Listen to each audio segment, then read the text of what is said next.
Welcome back to the Houston Oilers franchise. Today is a big episode in the series where our QB1, Keon Carter, returns from injury after a 6-game absence. But since he was gone, we really did discover that we have a really good quarterback backing him up in Davion Spikes. He can make all of the throws. He's also very mobile, and it turned into 14 touchdowns, 6 interceptions. He was remarkable in 6 games as the starter. But there's no doubt about it that Keon Carter was off to an MVP type of season. 20 touchdowns, 2 interceptions. We drafted him in the second round last season for a reason, and he was really making a turn here to start season 2 before his injury. He is injury prone though, and that's the whole reason we drafted Spikes in the 3rd round this past draft to back him up. So I'm glad we have 2 quarterbacks on the roster. But one guy that's excited to get him back is tight end Danny Rudd, the rookie out of Michigan State. When he was at the helm, Keon Carter that is, Rudd had 8 touchdowns through the first 5 games. It was a remarkable run, and since then, with Davion Spikes throwing on the football, he only had 2. So expect a increased target share for our young tight end. Now, looking at the Offensive Player of the Year and Defensive Player of the Year awards, Antonio Gibson right now was second in that race, and Christian Barmore right now is the leader for Defensive Player of the Year. After a big episode last episode having 2 straight games with 2 sacks each, he's now up to 12 sacks on the season. That lands him at second in the NFL. Today we take on the 5-8 Rams at home for one of our final 2 games at home to end this season. And we will face Brian Woodard as the quarterback of the Rams. The Rams have made a couple of interesting moves, including drafting Woodard right after signing Justin Fields to a mega extension. But if you remember back in season 1, Brian Woodard was the first quarterback that we scouted. He was a top fit for our team, matter of fact, and he has turned into a pretty good quarterback. 2 straight 30 touchdown seasons. He's headed for his 3rd straight. He was drafted number 9, a couple of picks before we picked, and there was a chance that we could have possibly taken him with our pick if he would have fell that far to pick number 12, where we selected Casey Burton.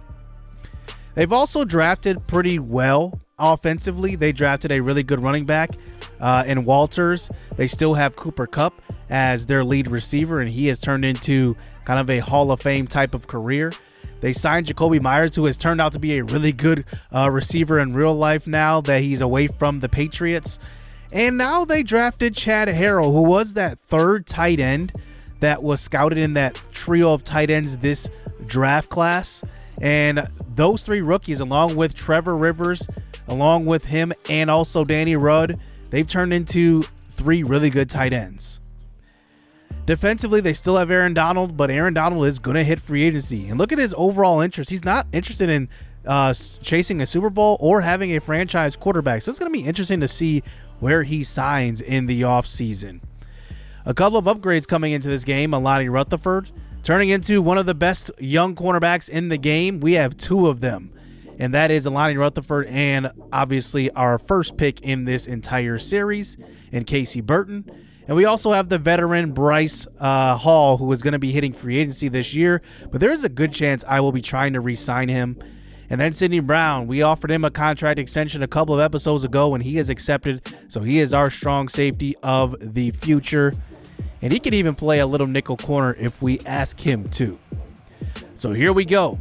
Keon Carter, number 7, second-year pro out of Tennessee, makes his return at home in front of the hometown fans. Here we go. The Rams will start out with the football here, as here comes our defense out on the field to face Brian Woodard, one of the best young quarterbacks in this series so far. Season 1 had a very good draft class, and he was a part of it. 25 touchdowns, 6 interceptions here in his 3rd year. We'll see if he can propel the Rams to an eventual playoff berth, probably next year, because they're 3 games under 500 this year. Here's a quick throw, and that one is caught. And that one will be a gain of 3 for the first completion of the game. That one to Jacoby Myers. 2nd and 7 now. Here running Myers in motion. They will give it to him. He breaks a tackle, and he's off to the races. Makes Bradley Collier miss, and he's down the sideline. Tackled eventually by Casey Burton. It's a gain of 45 yards and a first down here as they're set up here inside the red zone. Here is a stretch play. No, it's a play action fake throw to left side, and there is the first catch that we see from the young tight end, Chad Harrell. 3rd and 3 now. Here is Woodard throwing across the middle into traffic. That's almost picked off. It looked like Dave Washington could have got there a second earlier, but it does fall to the ground, and the Rams settle for 3. So here come the Oilers out on the field now. And here is Keon Carter, second-year pro out of Tennessee. 20 touchdowns, 2 interceptions. And he was on his way to an MVP, at least a top 3 MVP chase. But now he returns, and he's heard the rumblings here since he's been on the bench. His first pass is out to the right side. That one is caught by Antonio Gibson for a gain of 7 yards. Gibson actually benefits a lot from having Keon Carter back at quarterback because he catches a lot of footballs out of the backfield. Here's a quick throw. That's Jesse Fisher Jr., and he gets the first down of the game for this Houston Oilers offense as we get to the 36-yard line. Handoff this time. This is going to be Antonio Gibson with a big-time run. He jukes to the left side, jukes inside again. A couple of more yards, and it's a gain of 32 yards for a first down. He's all the way to the 32 on the opposite side of the field. And now here we go. Set up here now at the 32. It looks like Carter changes the play. He throws quickly to the right side. It's Danny Rudd. Touchdown. That didn't take long. Danny Rudd misses his old pal at quarterback, and that's his 11th touchdown of the season. Carter, it's just a quick check to the tight end, and he makes the throw. Welcome back, Keon Carter. It's 7-3. So here we go back on defense already. Play action fake. Woodard under pressure, and he throws downfield, and he's got Cooper Kupp for a big gain right there across the 50. And it's a first down. The pressure was there on Woodard, but he shows that mobility. Now at the 47 now. Looks like he's changing the play at the line. Here is a stretch play to Walters. Walters got space to the right side. He gets brought down, but not before a first down run for a gain of 14 yards. At the 31 now, it looks like they have 3 tight ends out on the field this time. Stretch play to the opposite side of the field. Here is Walters again inside the 10. He throws a stiff arm, and he's brought down at the 6. So now it's 1st and goal here for the Rams. 2 big drives for them to start this game. 1st and goal handoff. This is going to be Walters again, and he walks in untouched. It's a touchdown. 2 drives and 2 scores here for the Rams, and they are up on top here 10-7. So here are the Oilers now back on offense. Here's a big run by Gibson, making a move again, and he picks up another big gain on that one, a gain of 15. He's already at 50 yards rushing so far. At the 40 now, back to him. Gibson just hammering it forward, and he doesn't even get touched until 8 yards beyond the line of scrimmage. The Rams come in as the worst run defense in the NFL, so we're going to hand the ball a lot. Here is another one, this time to Gibson. And once again, he doesn't get touched until he's like 5 yards past the line of scrimmage. Even with Aaron Donald, they are struggling. Here's a quick throw, Chase Brown. And that's the 4th completion of the game here for Carter. He's 4 of 4, and our offense is moving the ball with ease. Play action fake now. Here is Carter throwing deep, and a wide open man. It's Irv Smith to the 3. He steps out of bounds, and he knows it. He was just short, and he's 3 yards short of a touchdown, but now it's 1st and goal. Now at the 3, handoff. Gibson into the end zone, touchdown. An incredible first 2 drives here for the offense as Keon Carter returns, and it's like he never left. Up by a score now. Here's Brian Woodard. They have had success here on offense so far, but there is Von Cross getting to Woodard, and that's a loss of 11 yards all the way back at the 14-yard line.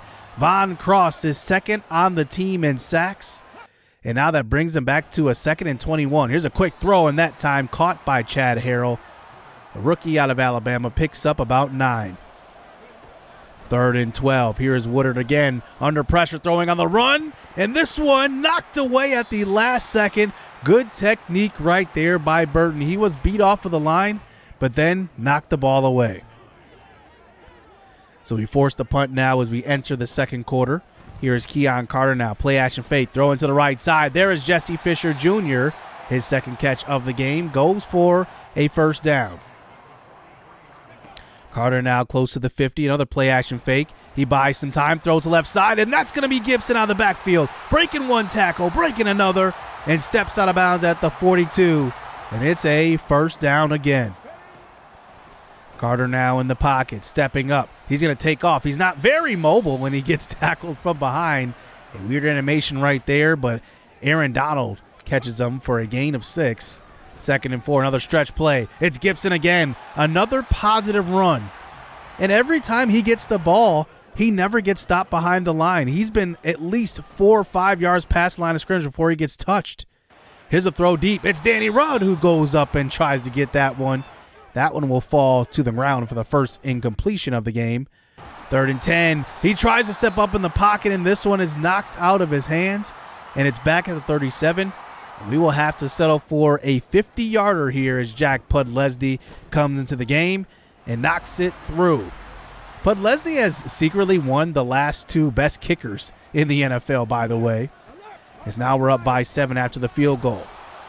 Here is Walters getting loose to the right side. That's a big first down. He's got 5 carries for 70 yards so far, and it's a first down. At the 45, a quick throw. This is Cooper Kupp, and that's a low throw by Woodard. A little bit dangerous as well. He's 5 of 9 here to start this game. 3rd and 2. Back to Walters. Here is a run, and that one is going to be a stop behind the line. It looked like Chad Harrell tried to push Walters forward, but he will not get there. So now here's our offense back on the field. Another big run by Gibson, making a move inside.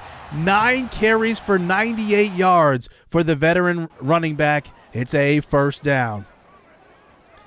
At our own 44 now, here is Carter throwing short. This one to Danny Rudd. And another completion here for the Oilers. And now here we go. 3rd and 6 at the 48. Here is Carter under pressure again. It's a sack. Okoronkwo gets to the quarterback, and we will have to punt for the first time today. At the 23-yard line here. Here is Woodard throwing across the middle. That one's caught by Chad Harrell, who's been his favorite target today. As now we're inside of 2 minutes. The Rams will hurry up here on offense. Here's a quick throw, and that one incomplete.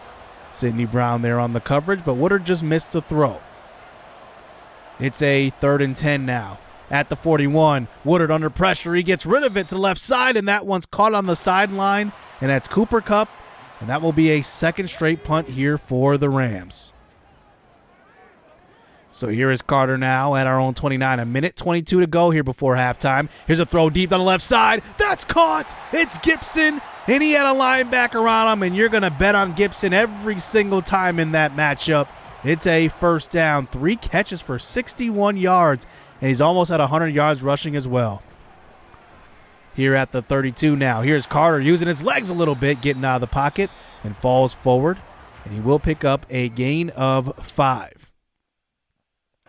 Now we get it to the 27. It's a 3rd and 5. Here's a short throw, and that's caught by Marvin Mims, his first time really getting involved today.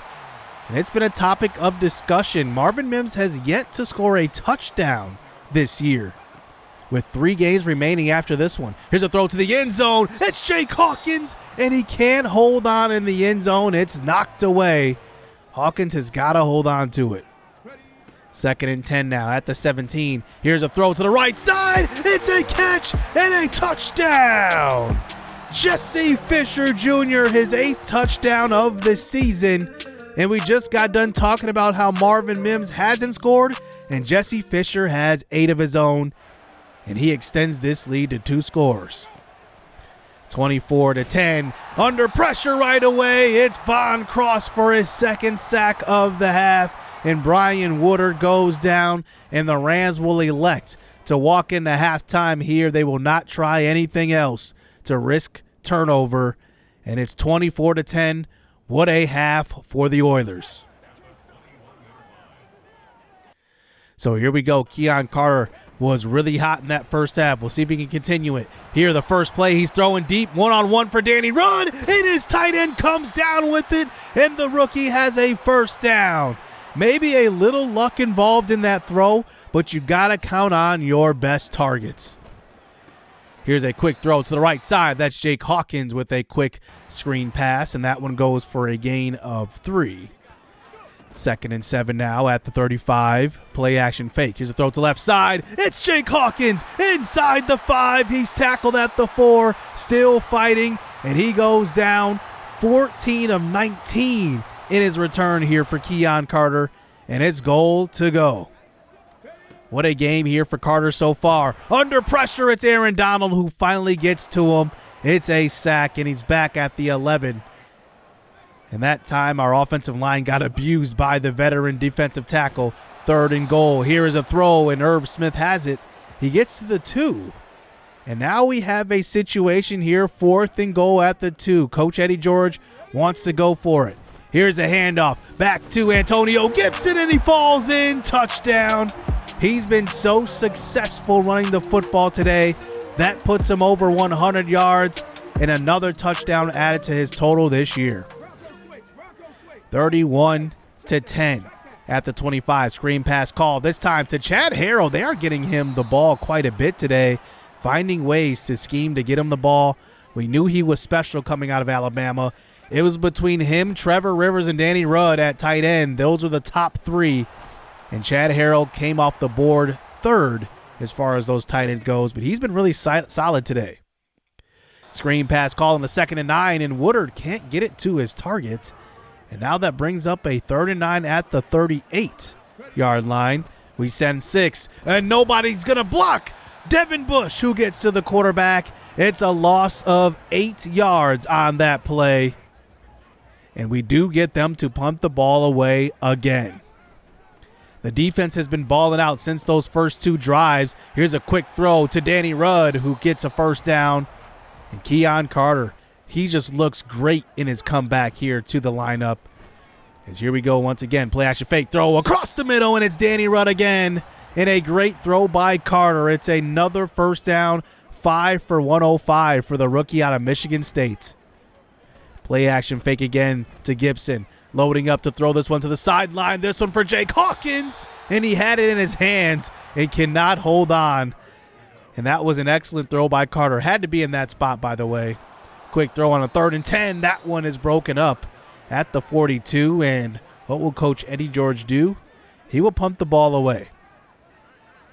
Trusting his defense up by 3 scores is probably the smart move. Here's a throw to the right side, and good defense that time by Bryce Hall.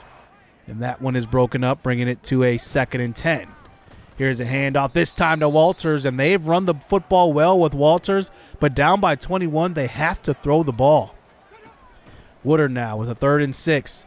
Here's a throw to the sideline. This one is caught, but another catch by Chad Harrell results in another 4th down. We enter the 4th quarter, but down by 21. They go for it. 4th and 2 handoff, and they will pick it up. It's a gain of 5 by Walters. This drive continues. 1st and 10 again. Here's a throw to the right side. It's going to be another catch, and this time a first down catch.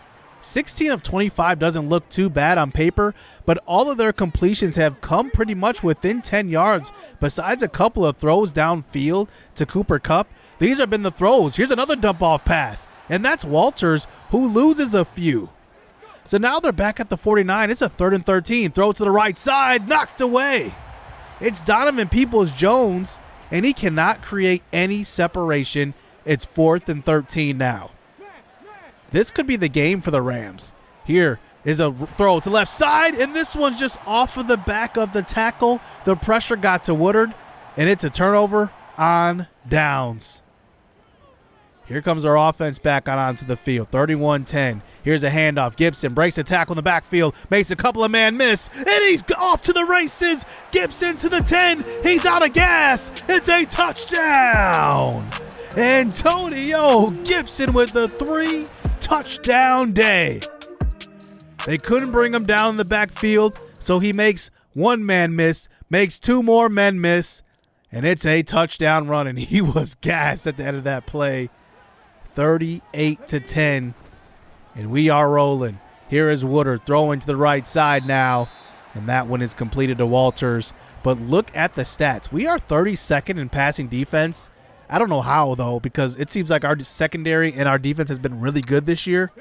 We have just given up a whole lot of yards, but not a lot of points allowed. Here's a throw to the right side. This one knocked away. It's Casey Burton who gets to that one. And Woodard was chased by Von Cross on that one, and he had to get rid of it way across his body. It's 4th and 11. They go for it here. But Madden glitches, and Woodard is stuck, and it's a sack fumble by Von Cross. Finally, Madden works in the user's favor. Usually these glitches happen against the user. This time it happened against the user, and Woodard just is stuck in the pocket. We broke Madden here. Von Cross gets his 3rd sack of the game. It wouldn't have mattered anyway, but I'll take it. Davion Spikes checks in at quarterback as our starters are all subbed out. His first pass of the game is going to be caught. It's going to be Callum McDermott, and he picks up a gain of 6. Spikes now handing off this time to Chase Brown, and he gets inside the 10. And he's got a nice gain of 10 yards, and it's 1st and goal here at the 7. Davion Spikes here in the shotgun again. In the pocket, throws across the middle. This one's caught. It's Jesse Fisher Jr., his 2nd catch for a touchdown on the day. And this continues the roll and dominance here in this one. And the Oilers will go on to win 45-17 as they do get a garbage time touchdown. It was a remarkable game from start to finish. Keon Carter really showed why he was in MVP form. He did not miss any throws pretty much at all this game. There was one that I did not show. It was a miss for a touchdown deep, but it got called back on a holding call. But it was remarkable. Like this was the perfect game for him to come back and really, get his feet wet again, because we played a lowly Rams team who had the worst rush defense in the NFL. We were able to throw the ball, able to run the ball. 2 touchdowns, 0 interceptions for him, 289 yards on the day.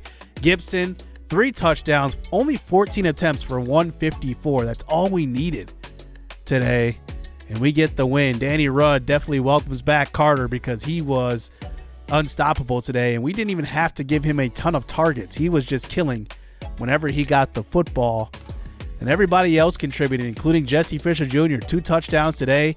Von Cross had 3 sacks. And even Devin Bush had 3 tackles for loss. Like, it was just everybody doing their job today, and we got the big-time victory. I'm very, very pleased with our performance today. That was as dominant as a win you can get. So now here we are with 3 games left on the season. We have the 49ers Cardinals. That will be a doubleheader episode next episode. 2 NFC West opponents. They are 7-7 and 6-8 respectively. The 49ers are fighting for a playoff spot. The Cardinals not so much. I think they're probably not going to make it. But the 49ers are an interesting team because they still have Brock Purdy, and they just re-signed him to a big extension. And then in the draft, they went and drafted a young quarterback who we will look at in a second, in Keegan Allen, number 3 overall. It's just an interesting thing about Madden. Brock Purdy won an award here in this series so far, best quarterback here in season 2. They gave him a contract extension and then go ahead and draft his replacement when they just extended his contract, and he's still in his mid-20s. Just doesn't make any sense. And I can't think of a way to fix this, because who in the world is going to want Keegan Adams? He was drafted number 3 overall in the first round last year, but just looking at his attributes, he's only a 64 true overall. He gets a +2 morale boost, but besides that, he's not good. So the 49ers definitely missed out on an opportunity to add probably another good piece somewhere else, and they decided to draft a quarterback. That's just Madden being Madden. Obviously, they did that with Trey Lance, but that was because they wanted to eventually replace Jimmy Garoppolo, and that didn't work out. But here they already had a young quarterback, so it just didn't make much sense. To add on to that, they still have the usual weapons, along with another weapon added in George McKee, who is probably the replacement for George Kittle eventually. But they do have still the pieces to contend for a Super Bowl. So very, very questionable drafting Keegan Adams. Also going into next episode, we have a breakout scenario for a wide receiver. I won't open that yet. I'm wondering who it is. I think it's going to be Jesse Fisher Jr. because he has 9 touchdowns on the season. He just had a 2-touchdown game, and I'm guessing it's going to be him just because of that fact. I mean, he's going on 10 touchdowns on the year. It makes sense. He's a normal dev, and the next dev trait would obviously be star. So I'm sure the scenario is going to be pretty light to get him, whatever it is, 75 yards receiving and maybe a touchdown. So hopefully we can get him to that star dev. That would actually be really good because remember, we are debating re-signing Marvin Mims. I don't even know if that's the right move, or do we move forward with Jesse Fisher as our number 2 wide receiver? So we'll see what happens next episode. I'm really, really happy and excited to get through the regular season. So we will get through that in the next 2 episodes and get to the playoffs. Hit subscribe, hit that like button, stay tuned. Let's get it. Let's go.